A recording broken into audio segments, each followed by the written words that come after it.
ನಮಸ್ಕಾರ ಎಲ್ಲರಿಗೂ. ನಾವೊಂದು ರಿಸರ್ಚ್ ಮಾಡತ್ನು ಏನಪ್ಪಾ ಅಂದ್ರೆ ಸ್ಲಮ್ ಏರಿಯಾ ಬಗ್ಗೆ ಮಾಡತ್ನು. ನಾ ಇವತ್ತು ಇರೋದೆಲ್ಲಪ್ಪ ಅಂದ್ರೆ ಬೆಳಗಾವಿಯ ಕಲಬುರಗಿ ಅಲ್ಲಿರುವಂತ ಒಂದು ಸ್ಲಮ್ ಏರಿಯಾದಾಗದನು. ಬರೀ ಅವ್ರ ಜೀವನ ಯಾವ ರೀತಿ ಐತಿ, ಅವ್ರಿಗೆ ಸರ್ಕಾರದಿಂದ ದೊರೆಯುವಂತ ಸೌಲಭ್ಯಗಳು ದೊರಕಲತ್ತವೇನ, ಅವ್ರಿಗೆ ವೋಟಿಂಗ್ ಪವರ್ ಐತನ, ಅವ್ರಿಗೆ ಧನಧನ ಯೋಜನೆ ಆಗಿರ್ಬೋದು, ಸ್ತ್ರೀ ಶಕ್ತಿ ಯೋಜನೆ ಆಗಿರ್ಬೋದು, ಗೃಹಲಕ್ಷ್ಮಿ ಯೋಜನೆ ಆಗಿರ್ಬೋದು, ಈ ರೀತಿಯಾದಂತ ಯೋಜನೆಗಳು ಅವ್ರಿಗೆ ಮುಟ್ಲತ್ತವೇನ. ಮತ್ತ ಇನ್ನೊಂದೇನಪ್ಪಾ ಅಂದ್ರೆ ಅವ್ರಿಗೆ ಆಧಾರ್ ಕಾರ್ಡ್ ಐತನ, ಅವರು ಯಾವ ಎಷ್ಟು ವರ್ಷದಿಂದ ಇಲ್ಲಿ ಬದುಕಲತ್ತಾರು, ಅವ್ರಿಗೆ ನಿರ್ದಿಷ್ಟವಾದ ಸೌಲಭ್ಯಗಳನ್ನ ಸರ್ಕಾರ ಕಲ್ಪಿಸಿಕೊಟ್ಟೈತನ, ಇದೆಲ್ಲವನ್ನ ಅವರೊಂದಿಗೆ ನೇರವಾಗಿ ಸಂಪರ್ಕ ಮಾಡಿ ನಿಮ್ಮೊಂದಿಗೆ ತಿಳಿಸ್ಕೊಡ್ತೀನಿ. ಬರ್ರಿ ನೋಡ್ಕೊಂಡು ಬರೋಣ.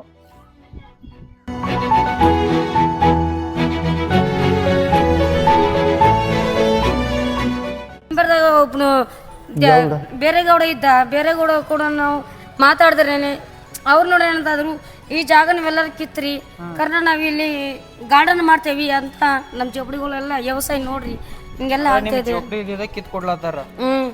ಈ ಜೋಪಡಿಗಳೆಲ್ಲ ಮನಿಗಿನಿ ಏನೋ ಮಾಡಿ ಕೊಟ್ಟಿಲ್ಲ. ಬಟ್ ನಿಮ್ದು ಈಗ ಆಧಾರ್ ಕಾರ್ಡ್ ಅದು ಎಲ್ಲ ಇಲ್ಲಿದೆ, ಎಲ್ಲ ಇಲ್ಲಿದ್ವ ಅದಾವ. ನಿಮಗೆ ಸ್ವಂತ ಹೊಲ ಎಲ್ಲ ಮನಿ ಏನಿಲ್ಲ ಏನಿಲ್ಲ. ನಾ ರಾಜಕಾರಣಿಗಳ ಇವಾಗ ಇಲೆಕ್ಷನ್ ಟೈಮ್ದಾಗದು ಬರ್ತಾರು, ಭೇಟಿ ಕೊಡ್ತಾರು, ಕಾಗಪತ್ರನು ಅದಾವ ಅನ್ನೋ ಒಂದು ಉದ್ದೇಶಕ್ಕಾಗಿ ಜನರನ್ನ ಭೇಟಿ ಕೊಟ್ಟು ವೋಟ್ ಹಾಕ್ರಿ ಅಂತೇಳಿ ಹೋಗ್ತಾರೆ. ಕರೆ ಇನ್ಯಾರು ಅವ್ರ ಕಡೆ ಏನು ಇಲೆಕ್ಷನ್ ಮುಗಿದಿದ್ಲ ಅವಾಗ ಯಾರು ತಿರುಗೇ ನೋಡ್ಬಾರ ಅವ್ರ ಕಡೆ. ಇನ್ನೇನಪ್ಪ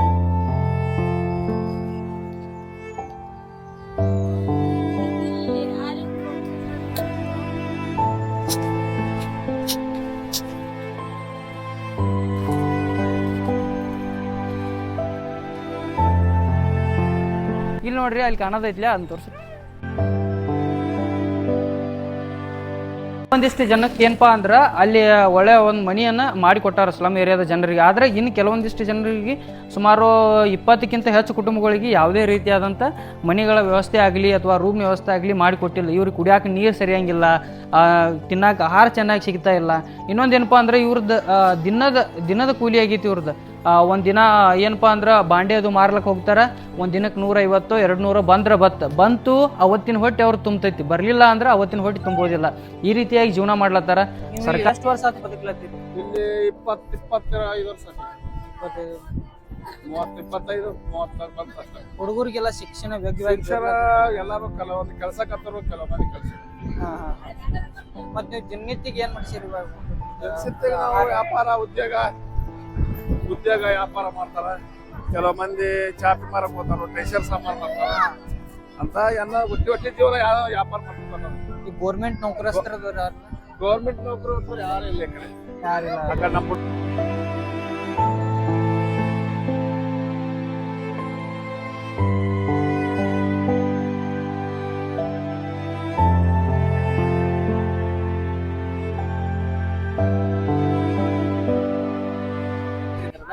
ಸರಿ ಇಲ್ಲಪ್ಪ. ಎಲ್ಲ ಒಗ್ಗೂಡಿ ನೋಡು, ನೀರ್ ಬೀಳ್ತಾವ ಮ್ಯಾಗ್ಲಿಂದ.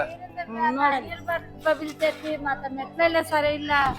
ಮತ್ತ ಇದೆಲ್ಲ ಕಿಟಕಿಗಳು ಎಲ್ಲ ಕಿಡಿಕ್ ಹೊಡೆದ್ ಬಿಟ್ಟಾವೆಲ್ಲ. ನೀವೆಲ್ಲ ಓಟ್ ಹಾಕ್ತಿರಿಲ್ಲ? ಓಟ್ ಹಾಕ್ಸಿದ್ವಿ. ಓಟ್ ಹಾಕೋ ಟೈಮ್ದಾಗ ರಾಜಕಾರಣಿ ಅಂತ ಬಂದಿರ್ತಾರೆ, ಮಾಡ್ತೀವಿ ಅಂತಾರ. ಆ ಬೇಟಾಕ ಮಾಡ್ತೀವಿ ಅಂತಾರ, ಮತ್ತೆ ಬರೋದಿಲ್ಲ. ಅವ್ರ ಅಂತಾರ ಹಾಕುವಾಗ ಕೇಳ್ತಾರ ಅವ್ರು, ಓಟ್ ಹಾಕು ನಾವ್ ಮಾಡ್ಕೊಡ್ತೀವಿ ಅಂತಾರ. ಅಂದ ಓಟ್ ಹಾಕಿದ್ಮೇಲೆ ಅವ್ರು ಯಾರೇನು ಬರಂಗಿಲ್ಲ, ಯಾರೇನು ಸಿಗಂಗಿಲ್ಲ. ಯಾರು ಸಿಗೋದಿಲ್ಲ. ನೀರಿಲ್ಲ ಅಂದ್ರು ನೀರಿಲ್ಲ, ಏನಿಲ್ಲ ಅಂದ್ರೆ ಏನಿಲ್ಲ. ಏನಿಲ್ಲ ಅಂದ್ರು ಕೂಡ ಹಂಗ ಯಾರೇನು ಅನ್ನಂಗಿಲ್ಲ. ಹಂಗ ಹಿಂಗ ಮಾಡ್ಕೊಂಡ್ ಜೀವನ ಮಾಡಕ್ ವಾರಗೊಂದು ಬರ್ತೇವೆ.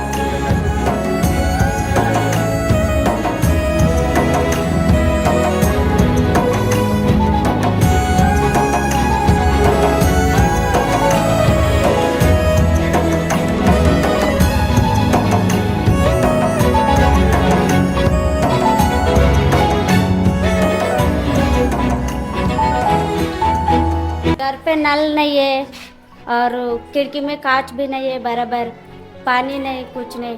पानी है थोड़ा, उतना नहीं, और नल भी नहीं है, कुछ भी नहीं उतना.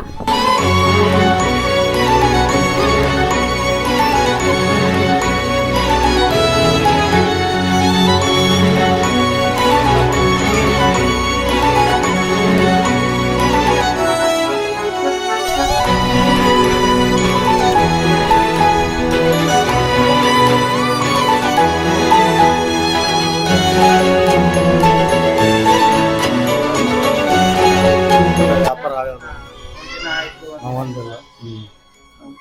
ಏನಾಯ್ತು ಒಂದ್ ಸ್ವಲ್ಪ ಇತ್ತು, ಒಂದ್ ಕಡೆ ಏನಿಲ್ಲ, ಎಲ್ಲ ಒಡೆದೊಡ್ದಾಗಿರ್ತವೆ ಈಗ ಎಲ್ಲ ಕಲ್ಲುಗಳಗ ಎಲ್ಲ ಎಲ್ಲ ಇದು ಯಾವ ಮಾಡೋರು ಯಾರಿಲ್ಲ.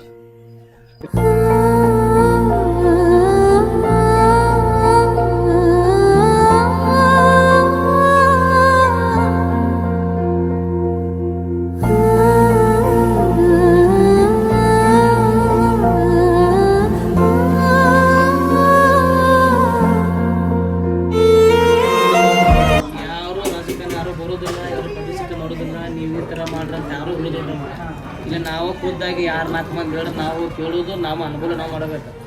ಇಲ್ಲಿ ಯಾರು ಕಾರ್ಪೊರೇಟರ್ ನಮ್ಮನ್ನ ಅಟೆಂಡ್ ಬಂದು ಹೇಳೋದಿಲ್ಲ, ಯಾರು ಮಂತ್ರಿಗಳು ಬಂದು ಹೋಗಂಗಿಲ್ಲ. ಇಲ್ಲಿ ಯಾರು ನಾವಾಗಿ ನೋಡೋ ಸರ್ ಇಲ್ಲ ಸ್ವಚ್ಛ ಮಾಡ್ರಿ, ಗಟ್ರ ಪೈಸ್ ಮಾಡ್ರಿ ಅಂದ್ರೆ ಹ್ಞೂ ಅಂತಾರು ಹೋಗ್ತಾವ್ರಪ್ಪ.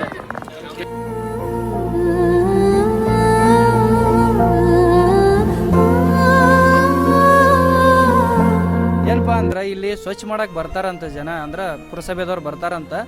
ಕಸ ತೆಗೆದ ಇಲ್ಲಿ ನೋಡ್ರಿ, ಇಲ್ಲಿ ತೆಗೆದ ಇಲ್ಲೇ ಹೋಗಿದ್ ಬಿಡ್ತಾರಂತ ಮ್ಯಾಲ. ಇದು ಕಸ ತೆಗ್ದಂಗೂ ಆಗ್ಬಾರ್ದು, ಕೆಲಸ ಮಾಡಿದಂಗೂ ಆಗಬೇಕು. ಇಲ್ಲಿ ಜನ ಇದ್ರ ಬಗ್ಗೆ ಏನು ಹೇಳ್ತಾರೆ ಕೇಳೋಣ ಬರ್ರಿ ನೋಡ್ರಿ. ಏನಿಲ್ಲಪ್ಪ, ದಿನ ಯಾವಾಗ ವಾರಕ್ಕೊಂದ್ಸಲ ಬಂದು ಗಟ್ರಿಂದ ಕಸ ತೆಗೆದು ಒಂದಿಟ್ಟು ಆಸನ ಮಾಡಿದ್ರೆ ಮಕ್ಕಳ ಮರಿ ಎಲ್ಲರೂ ಚಲೋ ಇರ್ತಾರೆ. ಮತ್ತು ಈ ಥರ ಹಿಂಗೆ ಮಾಡ್ಕೋತ ಹೋದ್ರೆ ಮಕ್ಕಳಿಗೆ ದವಾಖಾನೆ ರೊಕ್ಕ ಹಾಕಿ ನಮ್ಗೆ ಸಾಕಾಗತ್ತೈತಿ. ಎಷ್ಟು ರೊಕ್ಕ ಹಾಕೋದ್ರಿ ನಾವು ಹೇಳಿ, ಒಂದೊಂದ್ಸಲ ದವಾಖಾನೆ ಆದ್ರೆ 30,000 40,000 ರೂಪಾಯಿ ದವಾಖಾನೆ ಹಾಕಾಕತ್ತೀವಿ ನಾವು ಇಲ್ಲಿ. ಮತ್ತು ಈ ಥರ ಹೇಳಕ್ಕೆ ಹೋಗೋಣ ತೆಗಿತೇವೋ ಮಾತಾಡ್ತಾರೆ. ಮತ್ತೇನು ಮಾತಾಡ್ಬೇಕ್ರಿ ಅವ್ರ ಹಿಂಬಲ್ಲಿ ನಾವು.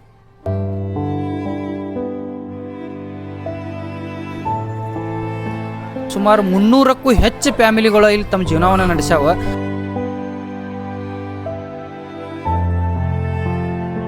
ನೋಡಿದ್ರಲ್ಲ, ಸರ್ಕಾರ ಕಟ್ಟಡ ವ್ಯವಸ್ಥೆಯನ್ನು ಕೊಟ್ಟೈತೆ, ಆದರೆ ಜನರಿಗೆ ಬದುಕಲಿಕ್ಕೆ ಬೇಕಾದಂಥ ಮೂಲಭೂತ ಸೌಲಭ್ಯನ ಕೊಟ್ಟಿಲ್ಲ. ನೀರಿನ ವ್ಯವಸ್ಥೆ ಇಲ್ಲ, ಹೆಲ್ತ್ ಸರಿಯಂಗಿಲ್ಲ, ಜನರಿಗೆ ಯೋಗ್ಯವಾದ ಶಿಕ್ಷಣವನ್ನು ಕೊಡ್ತಾ ಇಲ್ಲ. ಅದು ಸರ್ಕಾರ ಯಾವ ರೀತಿ ನೋಡ್ತೈತಿ? ಕಟ್ಟಡಗಳು ಕಟ್ಟ್ಯಾರ ಅಷ್ಟೇ, ಯಾವ ಗಡಿ ಒಡೆದು ಹೋದ ಗೋಡಿ ಮೆಟ್ಟಲುಗಳು ಒಡೆದಾವ. ಈ ಯಾವ ಟೈಮ್ದಾಗ ಈ ಕಟ್ಟಡ ಬೀಳ್ತೈತಿ ಅಂತೇಳಿ ಹೇಳಕ್ಕೂ ಆಗಂಗಿಲ್ಲ.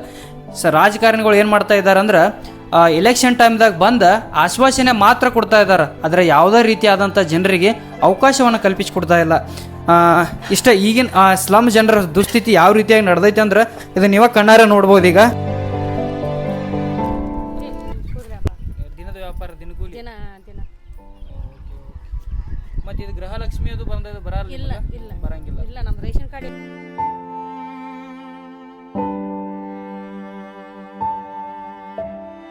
ನಮಗೆ ಮಳೆಗಾಲನಾಗ ಅಂದ್ರೆ ಸರ ಈಗ ಎಲ್ಲ ನೀರೆಲ್ಲ ಮನೆಗೆ ಬರ್ತಾವ. ಇದು ಮನೆ ನೋಡ್ಕೊಂಡು ಇರೋದಂದ್ರೆ ಹುಡುಗರು ನೋಡ್ಕೊಂಡು ಮನೆಗೆ ಅಂದ್ರೆ ಅವ್ರಿಗೆ ಅವತ್ತು ದಿನ ಊಟ ಇಲ್ಲ ಹೋಗ್ಬೇಕು. ಮಳೆಗಂದ್ರೆ ಹೋಗಿ ಜ್ವರ ಏನಾರ ನೆಗಡಿ ಆಗತೈತಿ, ದವಾಖಾನೆಗೆ ತೋರ್ಸಂತೂ ರೊಕ್ಕನೂ ಇರಂಗಿಲ್ಲ. ಒಟ್ನಲ್ಲಿ ಅವ್ರಿಗೆ ಹುಡುಗರು ಹೆಂಗಾರ ಮಾಡ್ಕೊಂಡು ದೇವ್ರ ಮೇಲೆ ಭಾರ ಹಾಕೊಂಡಿರ್ತೆ ಅಂದ್ರೆ ಅವತ್ತು ದಿನ ಊಟನೂ ಇರಂಗಿಲ್ಲ ಅವ್ರಿಗೆ. ಅಷ್ಟು ಬಹಳ ಕಠಿಣ ಪರಿಸ್ಥಿತಿ ಇಲ್ಲಿ ಇರೋ ಮಂದಿ ನಮಗೆಲ್ಲ ಜನ.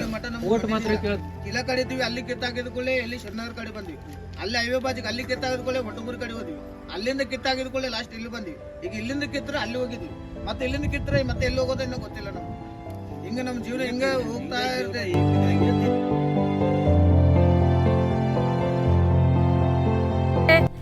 ಅದಕ್ಕೆ ನಮಗೆ ಏನು ಬೇಡ, ನಮ್ಮ ಮಕ್ಕಳಿಗೆ ಅಷ್ಟು ಸಾಕು. ನಾವು ಇವತ್ತು ಮಣ್ಣಾಗ ನಾಳೆ ಅಷ್ಟೇ, ಅದಕ್ಕಿಂತ ಮುಂಚೆ ನಮ್ಗೇನು ಬೇಡ.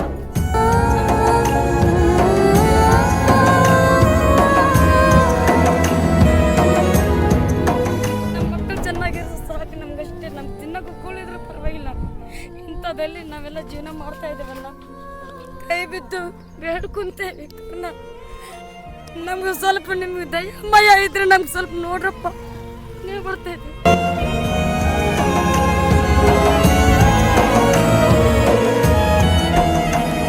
ಮನೆ ನೋಡಿದ್ರೆ ಮನೆ ಇದು ಮುರಿದು ಬಂದಿತ್ತು ಮನೆ ಮೇಲೆ. ಅದ್ರೊಳಗೆ ಹುಡುಗರು ಇದ್ರು. ಅಕಸ್ಮಾತ್ ಅವತ್ತು ಒಂದು ಕ್ಷಣ ಇದ್ದಿದ್ದಿಲ್ಲ ಅಲ್ಲಿ. ಇದ್ದಿದ್ರ ಹುಡುಗರು ಯಾರೋ ಸಾಯ್ತಿದ್ರಲ್ಲಿ. ನೋಡಿದ್ರಲ್ಲ ಸ್ಲಮ್ ಜನರ ಜೀವನ ಯಾವ ರೀತಿ ಇದೆ ಅಂತ. ಸುಮಾರು 25 ವರ್ಷಗಳಿಂದ ಹಲವು ಭಾಷಿಗರು ಹಲವು ಭಾವನೆಗಳೊಂದಿಗೆ ಬದುಕ್ತಿದ್ದಾರೆ. ಎಷ್ಟೋ ಜನರಿಗೆ ಬದುಕಲಿಕ್ಕೆ ಸರಿಯಾದ ಮನೆ ಇಲ್ಲ. ಇನ್ನೆಷ್ಟೋ ಜನರಿಗೆ ಮನೆ ಇದ್ದರೂ ಕೂಡ ಆ ಕಟ್ಟಡಗಳು ಯಾವಾಗ ಬೀಳುತ್ತೋ ಅನ್ನೋದೇ ಗೊತ್ತಿಲ್ಲ. ದಿನದ ಕೂಲಿ, ದಿನದ ಊಟ, ಇಲ್ಲಿಯ ಆಧಾರ್ ಕಾರ್ಡ್, ಇಲ್ಲಿಯ ವೋಟಿಂಗ್ ಕಾರ್ಡ್, ಇಲ್ಲಿಯ ರೇಷನ್ ಕಾರ್ಡ್ ಹೊಂದಿದ್ರೂ ಸಹ ಅವು ಯಾವುವೂ ಸಹ ಉಪಯೋಗಕ್ಕೆ ಬರ್ತಾನೇ ಇಲ್ಲ. ರಾಜಕಾರಣಿಗಳ ಆಶ್ವಾಸನೆಯ ರವಿಕೆ, ನಿರುದ್ಯೋಗ, ಅನಕ್ಷರತೆ, ಅನಾರೋಗ್ಯ, ಬಡತನ ಹೀಗೆ ಹಲವಾರು ಕಷ್ಟಗಳನ್ನು ಎದುರಿಸಿ ಜೀವನವೇ ಬೇಡವೆನಿಸಿದರೂ ತಮ್ಮ ಮಕ್ಕಳ ಭವಿಷ್ಯಕ್ಕಾದರೂ ಸಹ ಶ್ರಮಿಸಿ ಸೋತಿರುವ ಇಂತಹ ಅದೆಷ್ಟೋ ಸ್ಲಮ್ ಜನರ ಜೀವನವನ್ನು ಸುಧಾರಿಸಬೇಕೆಂದು ಈ ಮೂಲಕ ಸರ್ಕಾರಕ್ಕೆ ವಿನಂತಿ ಮಾಡಿಕೊಳ್ಳುತ್ತೇನೆ.